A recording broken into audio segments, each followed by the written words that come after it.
Assalamualaikum warahmatullahi wabarakatuh. Halo guys, kembali lagi bersama aku Khalifatunisa di Bincang Sma Musik. Nah, di Bincang Sma Musik kali ini edisi spesial Lomba Podcast Emmy Award 2022. Nah, di episode kali ini juga aku akan menyampaikan sebuah informasi penting yang tak kalah menarik dan yang pastinya gak bikin panik nih guys. Ya, langsung saja. Aku di sini nggak sendirian nih. Aku di sini juga ditemani oleh rekan saya dan juga teman saya. Oke, langsung saja. Halo Kak Farda. Halo Kak Khalif. Gimana nih Kak kabarnya hari ini? Alhamdulillah banget sih Kak, baik banget. Kak Khalif sendiri gimana nih kabarnya? Ya, seperti yang dilihat kabarku juga baik-baik saja nih Kak. Dari segi jasmani maupun rohani nih Kak. Pantesan nih wajahnya tuh semakin ceria-ceria, semakin semangat banget setiap pagi tuh. Ya, langsung saja. Kalian tahu nggak kenapa aku di sini nggak sendirian? Aku dan Kak Farda akan menyampaikan sebuah informasi penting yang mengenai anak muda atau yang biasa disebut dengan generasi milenial nih. Ya, seperti kata pepatah ya Kak ya. Tak kenal maka tak sayang. Oleh karena itu kita kenalan dulu yuk Kak.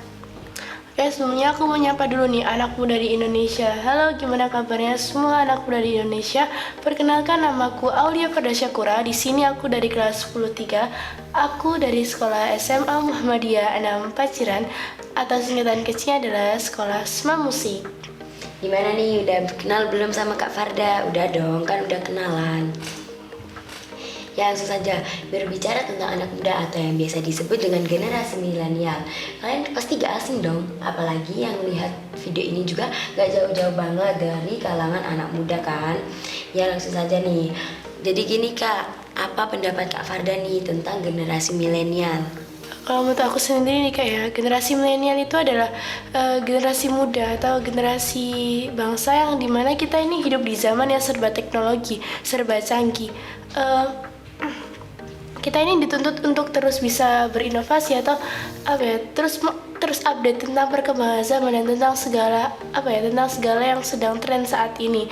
Apalagi saat ini kita akan memasuki era di mana society 5.0 yang dimana manusia semua ini akan berpusat pada manusia dan berbagai macam teknologi, sehingga ditujukan sebagai agar manusia ini bisa menyelesaikan masalah sosial dan juga manusia ini bisa menghasilkan sebuah inovasi-inovasi di era revolusi saat ini. Seperti itu Kak. Oh iya, sebelumnya terima kasih ya nih Kak. Gimana nih, kalian udah paham belum apa itu generasi milenial?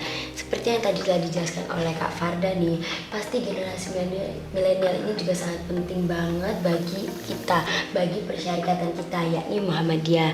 Kalian tahu nggak berapa pentingnya sih generasi milenial di persyarikatan Muhammadiyah ini? Coba dong Kak jelaskan seberapa pentingnya. Sebenarnya kalau menurut aku sendiri nih kayak generasi milenial bagi persyarikatan Muhammadiyah itu sebenarnya itu sangat penting banget. Karena apa? Karena kita di sini adalah kader-kader bangsa, kita di sini adalah kader-kader Muhammadiyah yang dimana kita akan melanjutkan dan meneruskan kepemimpinan kelak. Jadi nanti masa depan semua organisasi Muhammadiyah dan masa depan bangsa Indonesia itu ada di tangan kita, di tangan generasi milenial, di tangan anak muda. Jadi sebenarnya sangat penting banget anak muda atau generasi milenial bagi persyarikatan Muhammadiyah dan bagi bangsa Indonesia. Oleh karena itu kita sebagai kader-kader bangsa, kader-kader muda Indonesia juga harus melengkapi diri kita sejak dini tuh mengisi dengan memperbanyak istilahnya itu memperbanyak berliterasi, memperbanyak wawasan juga agar kelak kita itu nggak akan kaget gitu ya Kak, agar kita sudah punya rancangan bagaimana yang akan kita bawa kelak itu seperti apa rancangannya itu, generasi Muhammadiyah akan bawa seperti apa dan bangsa Indonesia ini akan kita arahkan ke seperti apa, jadi seperti itu Kak. Ya, apalagi nih Kak ya, generasi milenial ini anak-anak ini udah gaptek ya kan akan adanya teknologi, dan anak-anak muda saat ini juga sudah tidak gaptek dan mereka juga memiliki ide-ide kreativitas inovatif dan mereka juga dapat berpikir kritis nih ya Kak. Ya, saja nih Kak, apa sih Kak tantangan yang dilalui anak muda saat ini nih Kak? Sebenarnya kalau tantangan yang dilalui anak muda saat ini tuh sebenarnya tuh banyak banget sih kak. Saya kita di sini walaupun kita semakin maju zaman, semakin banyak juga kita semakin difasilitasi tentang teknologi dan semakin instan juga ya kak. Tinggal kalau mau saling kabar tinggal lewat WA dan WhatsApp dan lain-lainnya. Namun, semakin berkembangnya zaman, semakin berkembangnya sebuah teknologi, itu akan menjadikan sebuah tantangan besar bagi kita sebagai generasi milenial apalagi ya. Karena apa ya? Karena belum tentu gitu kak. Perkembangan teknologi ini, perkembangan zaman ini akan memberikan sisi positif bagi kita. Justru terkadang kalau kita sendiri tidak bisa memegang teguh pendirian kita bisa kita bisa ikut ke dalam arus negatif dari perkembangan teknologi. Jadi kita sebagai generasi milenial atau generasi muda juga harus pintar-pintar dalam memilah dan memilih bagaimana yang itu cocok untuk kita jadikan sebagai contoh dan hanya kita jadikan sebagai hiburan saja. Contohnya juga kan banyak nih kak, anak muda sekarang, anak muda Indonesia, anak muda milenial itu banyak membuat video-video yang inspiratif gitu kak, yang bisa bermanfaat bagi sekitarnya. Dan kita nggak hanya memikirkan diri kita sendiri, tapi kita juga harus memikirkan gimana apakah yang kita lakukan ini bisa bermanfaat bagi sekitar kita, apakah tidak. Jadi seperti itu kak. Bener banget nih kak, apalagi kita ini generasi milenial ini ya kak ya, kita itu harus pandai-pandai banget untuk memilih dan memilah mana yang baik untuk kita, mana yang enggak, karena ini juga dapat berdampak baik positifnya untuk kita sendiri maupun masyarakatnya kak ya. Ya, di dalam kepemimpinan pasti juga ada dong kak pengkaderan. Dan seperti apa sih kak pengkaderan yang ada di Muhammadiyah itu kak? Seperti apa ya kak? Saya alhamdulillah aku sendiri juga ada dari kecil udah dalam lingkup Muhammadiyah.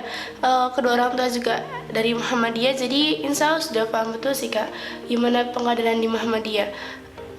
Sebenarnya itu kita itu di Muhammadiyah itu dari kecil tuh sudah ditata, sudah dibentuk gimana caranya agar kita itu menjadi kader-kader yang benar-benar bermanfaat bagi sekitar. Bukan hanya kita unggul dalam pelajaran atau bukan hanya kita unggul dalam wawasan dan lain-lainnya, tapi kita juga bisa kemampuan kita itu gimana caranya agar bisa bermanfaat bagi sekitar kita.